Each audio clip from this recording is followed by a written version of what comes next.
Hello everyone, welcome back to the Mridu से चांद show. आज हम बात करने वाले हैं क्लास 12 बोर्ड प्रिपरेशन के बारे में। और मेरे साथ हैं Janhvi Porwal, who scored 96% last year in ISC board. और आज वो अपनी complete preparation journey, strategies, mistakes और रियल लाइफ टिप्स शेयर करने वाली हैं, ताकि आप अपनी प्रिपरेशन जर्नी को एक बेटर तरीके से प्लान कर पाए। So all the boards student, stay tuned till the very end. Janvi, welcome to the show. Hi भैया, थैंक यू सो मच। तो सबसे पहले ये बताओ कि तुमने बोर्ड्स के लिए अपनी सीरियस वाली प्रिपरेशन कब स्टार्ट की थी? डे 1 से या फिर कुछ दिनों बाद से? सीरियस वाली प्रिपरेशन डे 1 से तो आई डोंट थिंक कोई भी स्टार्ट करता है, बिकॉज़ हम 11th से आ रहे होते हैं, माइंडसेट वैसा होता है, बहुत ही रिलैक्स्ड, फ्रेशन्ड अप। तो डे 1 से तो डेफिनिटली नहीं करी थी। इनफैक्ट स्टार्टिंग का 1 month was adjusting into class 12th की लाइफ, कि सब कुछ कितना नया-नया and last year of school life है। तो ये भी था कि एन्जॉय भी करना है, पढ़ाई भी करनी है। तो बिगिनिंग 1 मंथ तो वाज़ वेरी रिलैक्सिंग। सिर्फ जो सब्जेक्ट्स थोड़ा-थोड़ा पढ़ा रहे थे, स्कूल के साथ चल रही थी। But after 1 month I got consistent with studies, कि प्रॉपर शेड्यूल बनाना, कब पढ़ाई करनी है, कौन-सा सब्जेक्ट कैसे मैनेज करना है। तो after 1 month I got a bit serious about the preparations. Okay. तो बोर्ड्स के जस्ट पहले लास्ट के जो 2 मंथ्स होते हैं, उसमें तुम्हारा डेली शेड्यूल क्या रहता था? लास्ट 2 मंथ्स, जो कि हमारी प्रीलिम्स थे लास्ट 2 मंथ्स में भी। So the schedule was kind of jelled in बहुत पहले से ही, क्योंकि I told you 1 month later only I plan my schedule कि कैसे क्या रहना है। So I was very fixed कि उसी शेड्यूल को फॉलो करना है। I used to be up by 7, क्योंकि ऑब्वियसली स्कूल वगैरह होता था। एंड देन थोड़ा बहुत रिविज़न, एग्ज़ाम्स देने हो, अगर प्रीलिम्स चल रहे थे, so that schedule was like I used to get up by 7, 8:30 I had my school. Before that, a quick revision जो थोड़ा-थोड़ा रिवाइज करना होता है. Went for my exams. After coming up, I had a 1 hour break and I used to dance. That was kind of, I used to relieve myself because मुझे पता है अगले exam की भी तैयारी करनी है. So that 1 hour was for me. I used to have my lunch and have danced a little bit. And then when I was finally prepared कि अब मुझे अगले एग्जाम की तैयारी करनी है, so sat down and I used to study in 2 hour shifts. So like if I'm studying, then I sat down at 3. I'll study till 5. I'll take a 10-minute break. फिर 5-10 से बैठ जाऊँगी, फिर 2 hours and I used to study till 2 or something exam time पे। And फिर ऐसे when I didn't have my exams and छुट्टियाँ चल रही थी, so I was a night owl. So I used to sleep till 12, आराम से सो के उठती थी 12 बजे एंड ऑल, 1 बजे पढ़ने बैठती थी। फर्स्ट शिफ्ट में चलता था ना, I used to study till 4 in the morning. That was my schedule. Right, so तुम प्रीवियस ईयर क्वेश्चन और सैंपल पेपर्स लगाती थी? हाँ, in fact that was very helpful. In fact वो तो कोर होता है, if you are studying for boards, be it 10th और 12th, एंड अगर सैंपल पेपर्स और पीवाईक्यूज़ नहीं कर रहे हो, तो then what are you doing? That's very important. तो दैट वाज़ तो in fact from the beginning only, whichever chapter मैं कर रही होती थी, after that immediately PYQs solve कर लेती थी, so that I have an idea कि एग्जाम्स में किस पीओवी से वो क्वेश्चंस पुट आउट करेंगे। एंड इवन दो मैंने चैप्टर पढ़ लिया है, एम आई स्टिल गेटिंग कि एग्जामिनर के पॉइंट ऑफ व्यू से मुझे आंसर राइटिंग आ रही है कि नहीं आ रही है। सो यस, पीवाईक्यूज तो were a hit and sample papers at the end कर सकते हैं। ऑलराइट, सो तुम प्रीवियस ईयर क्वेश्चन किस तरह से लगाती थी, लाइक चैप्टर वाइज या yearly? Okay, so like in the beginning, क्योंकि मैं पीवाईक्यू स्टार्टिंग से ही बेस मान के चल रही थी, so as in I completed one chapter and then I open the PYQs and वो लगा लेती थी, चैप्टर वाइज चल रहा था। And once I got over with my syllabus, which was like I guess by the end of September, I was done with my syllabus once. So October November में I was only doing PYQs, like I had the book, तो chapter wise again मैंने लगाया था। And when you get to the end of boards, I used to solve a whole paper. So like 2017 का paper लगा लिया, 2018 का paper लगा लिया. So at the end, complete papers, and before that, only chapter wise PY. Alright, so Janvi, तुमने सितंबर में अपना पूरा कोर्स कंप्लीट कर लिया था, तो काफ़ी टाइम तुम्हें मिल गया अपना रिवीजन करने के लिए। तो हम रिवीजन पे भी आएंगे, लेकिन उसके पहले मैं तुमसे जानना चाहूँगा कि हर एग्ज़ाम के पहले 15 मिनट का टाइम मिलता है क्वेश्चन पेपर को रीड करने के लिए। तो उस टाइम को तुम कैसे यूटिलाइज़ करती थी, और स्टूडेंट्स को क्या टिप्स देना चाहोगी जिससे वो उन 15 मिनट को मोस्ट इफेक्टिवली यूज़ कर सकें? I I agree. वो 15 minutes are like deciding time कि how your paper is going to be. क्योंकि जब आप वो पेपर आपके हाथ में आता है ना, इनफैक्ट बिफोर आप बहुत ज़्यादा नर्वस होते हो and when that paper comes, क्योंकि वो आप इतने नर्वस होते हो तो वो 15 मिनट कई बार सही से नहीं यूटिलाइज़ हो पाते हैं। And this problem I realise class 10th में ही, तो it helped me a lot, क्योंकि तभी पता चल गया था कि अगर यहाँ से ही यहीं से डिसाइड हो जाएगा कि पेपर अच्छा जाने वाला है कि खराब जाने वाला है। बिकॉज़ टाइम काफ़ी ज़्यादा सेव हो जाता है। If you know what you are going to do, तो यू हैंडल इट वेल। तो फॉर मी जब मेरे को पेपर मिलता था, I had a very clear mindset. मैं एमसी क्योंकि हमारे पेपर में एमसीक्यूज़ होते थे and then the theory questions. I never read MCQs, क्योंकि मुझे जब सॉल्व करने हैं तो मुझे फिर पढ़ना ही पड़ेगा। So I used to switch and मैं पेपर लास्ट से पढ़ती थी। So I used to switch back to the paper and I used to start reading questions, and जब मैं पेपर रीड कर रही होती थी ना, मैं बहुत डिटेल में रीड करती थी। लाइक दोज़ 15 मिनट्स, भले ही मुझे 20 मिनट लग जाए, but I used to read in very much detail. And supposedly economics का पेपर है एंड काफ़ी क्वेश्चंस केस स्टडी बेस्ड होते हैं। सो अगर कुछ केस स्टडी है, मैं रीड करके वो पॉइंट्स मार्क कर लूँगी जो मुझे पता है कि अगर लास्ट में कुछ छूटने वाला है तो मैं ये मिस कर दूँगी। तो I used to mark. And अगर कोई पॉइंट है, जैसे इफ आई एम वो केस स्टडी नेशनल इनकम की है, तो मैं वहाँ लिख दूंगी national income, so that solve करते वक्त मुझे तुरंत क्लिक करे, क्योंकि कई बार चीज़ें हम भूल जाते हैं पेपर लगाते वक्त। So when I am reading, I mark कि इस क्वेश्चन में ये वाला पॉइंट है जो मुझे याद करना है, तो ये लिखते वक्त क्लिक कर जाएगा। सेकेंडली, जो जैसे ऑप्शंस होते हैं क्वेश्चंस में, स्पेशली बोर्ड्स में, कि कौन सा अटेम्प्ट करना है, कौन सा नहीं करना है, very clearly I used to decide वो 15 मिनट्स में कि which one I am not going to attempt. कोई कंफ्यूजन नहीं रखती थी कि हो सकता है ये वाला कर लूँगी कि वो वाला कर लूँगी।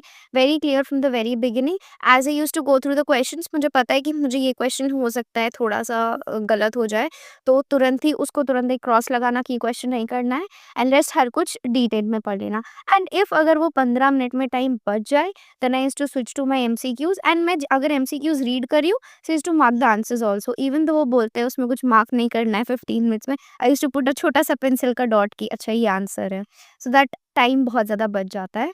एंड आई सजेस्ट जो बच्चे भी वो 15 मिनट्स यूटिलाइज कर रहे हैं, वो बिल्कुल भी टाइम वेस्ट नहीं है। इनफैक्ट जब पेपर मिल जाए, just use that 1 minute to calm yourself कि अब जो भी आने वाला है, I can do it, and after that go through your paper.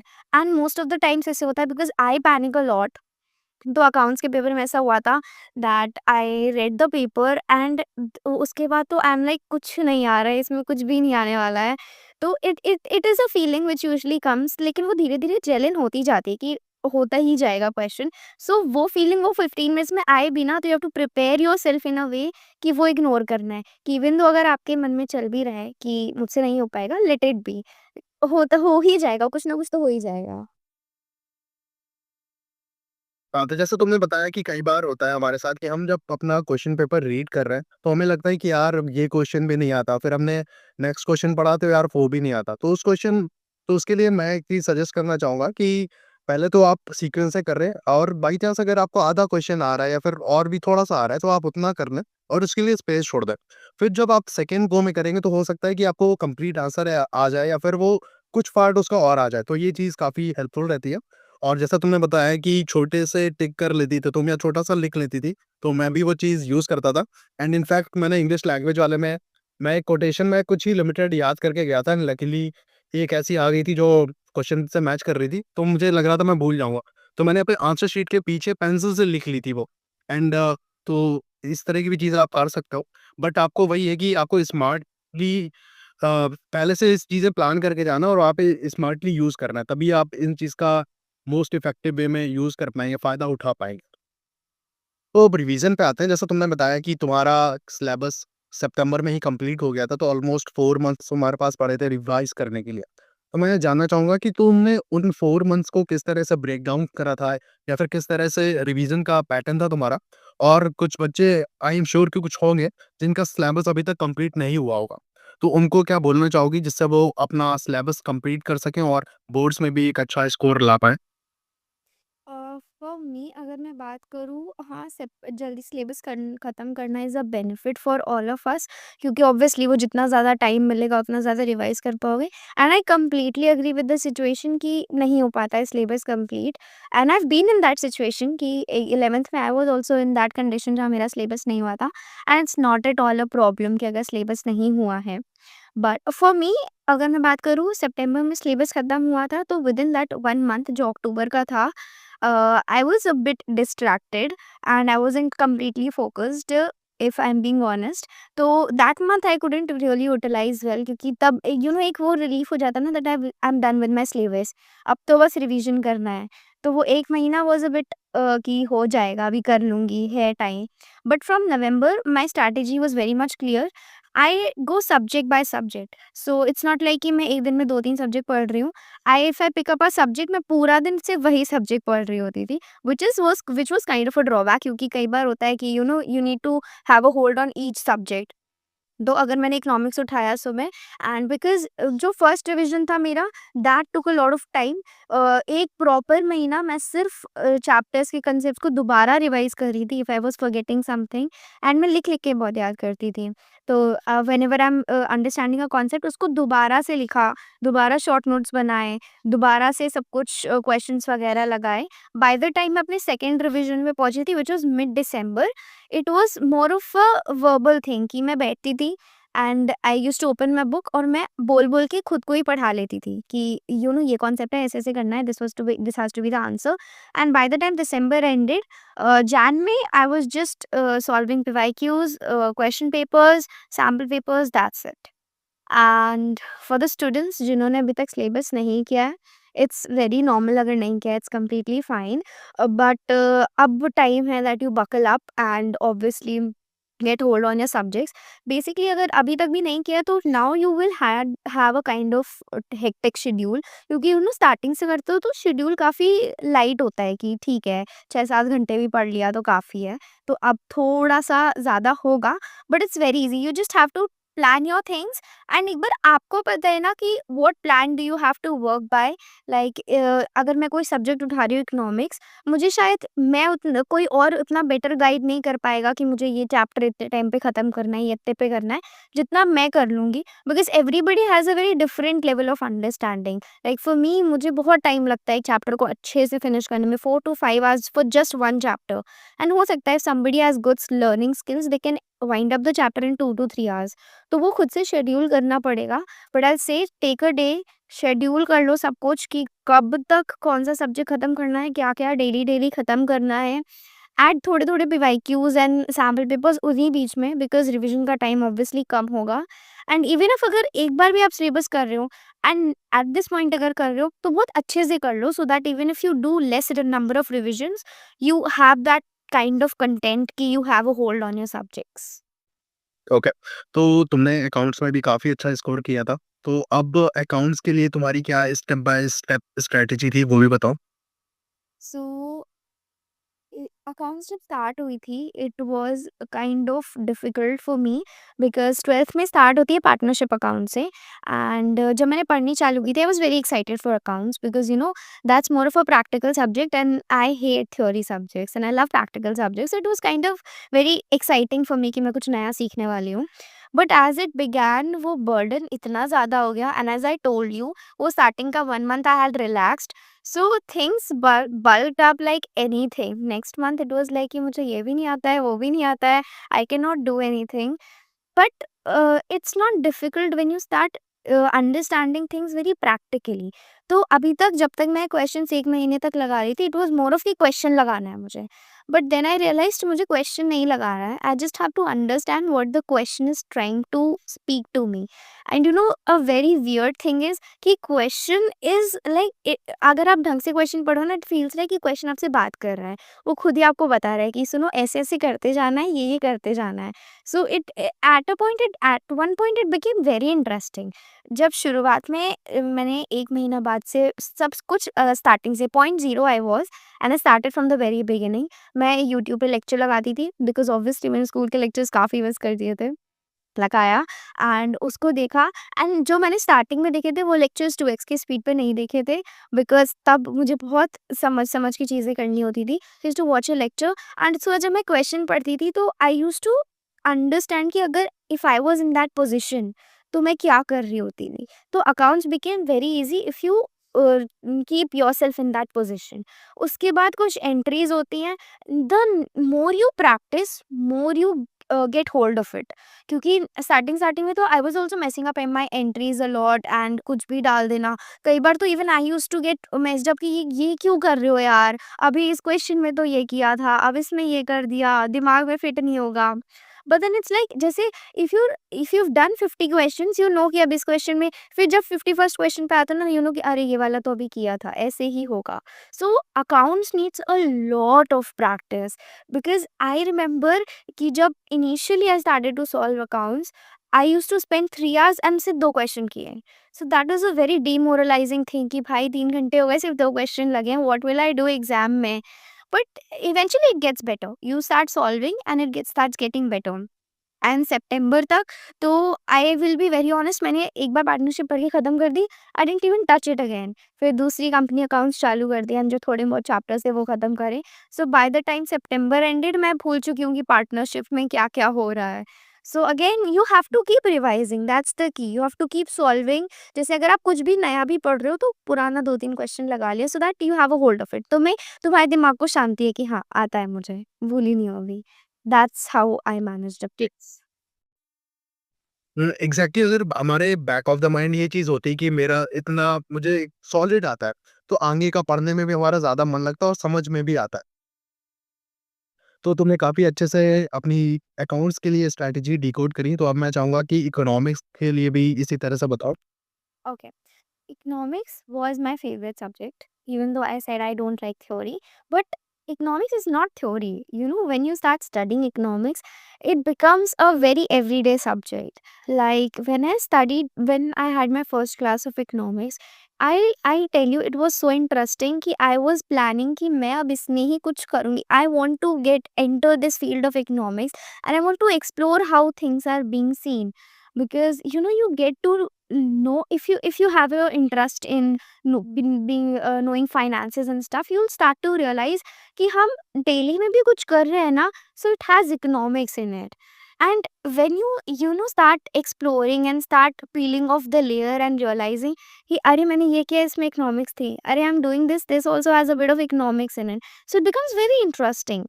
Like the first chapter, obviously it's very like basic of economics, वो छोड़ के आगे जो demand आता है, so that was, if you live with that chapter, I'll say आप खुद को consumer मान लो, and every example, every line that you read कि मैं होती तो क्या कर रही होती इस situation में, and it becomes the best subject ever.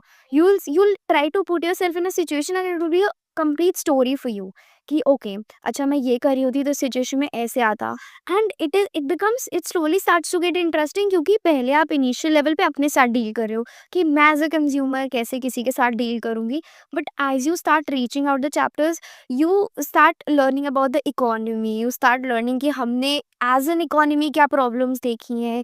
फिर आप प्रैक्टिकली आ जाओगे कि you know when I read 1991 की जो पॉलिसीज आई थी, I used to feel so mature at that time, even though that was a very threshold level of knowledge. But I used to feel कि भाई मुझे क्या ही बता दिया तुमने, कितना, क्योंकि I used to link that stuff कि ओ अभी हम टैक्स पे कर रहे हैं because of that policy which came. So it becomes interesting if you take the subject as interesting. And about theory in economics, it's very minimal. Like you have almost negligible theory in that. 2-3-4 definitions if you have like अच्छे से definitions करनी है, that's it. So I was very clear, मैं काफ़ी अच्छे notes बना के चल रही थी from the very beginning, because economics was my favourite subject.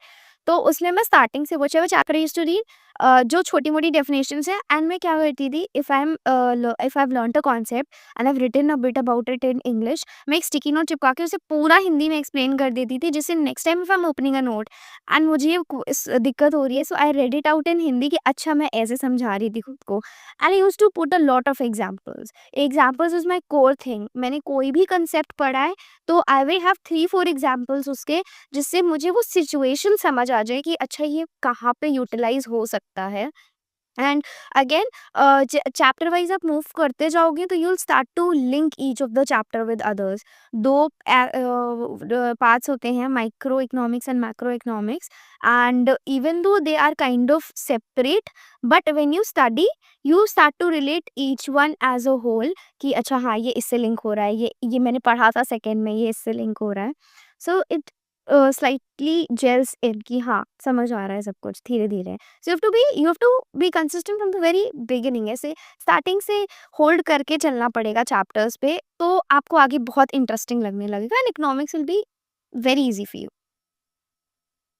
Yeah. तो we can say accounts is about practice and economics is about relatability. जितना हम रिलेट करेंगे उतना हमारे लिए इजी बनता जाएगा। Exactly. As much as you can take yourself as a person who is dealing in that field, you will love that subject. At least I did. Okay.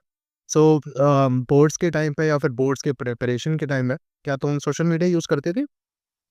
See, I wouldn't say I was not at all using social media because at this point it's completely impossible to neglect social media, especially if you've been using it for 9 to 10 months and then you have to cut down on it. It becomes difficult. हाँ, possible अगर आप starting से नहीं use कर रहे हो तो it's kind of possible that you don't even have an access to it. But because I was kind of consistent on social media from the very beginning, so by the time I reached my end, मेरा social media presence बहुत ही ज़्यादा कम था, it was very minimal, so it was not a problem for me. तो I was on social media but that was mostly because मैं content वो watch कर रही होती थी which was kind of related to me. Channels मैंने follow कर रखे थे and even on Instagram I used to follow my teachers like Shubham Jagdish हो गए which was kind he was very kind of commerce के लिए तो it's a blessing, he is a blessing. तो I used to follow him and other commerce creators. तो when you keep getting content पढ़ाई के बारे में तो you get motivated only and at a point you shut down Instagram कि इस पे भी पढ़ाई ही आएगी, what do you want to even use it for. So my social media presence for I guess about 30 minutes, क्योंकि वो 10-10 minute के ब्रेक होते थे, तो बीच में खोल लिया and if somebody has texted तो I used to reply, that's it. So ये हमारे ऊपर डिपेंड करता है कि हम किसी चीज़ को किस तरह से यूज़ कर रहे हैं।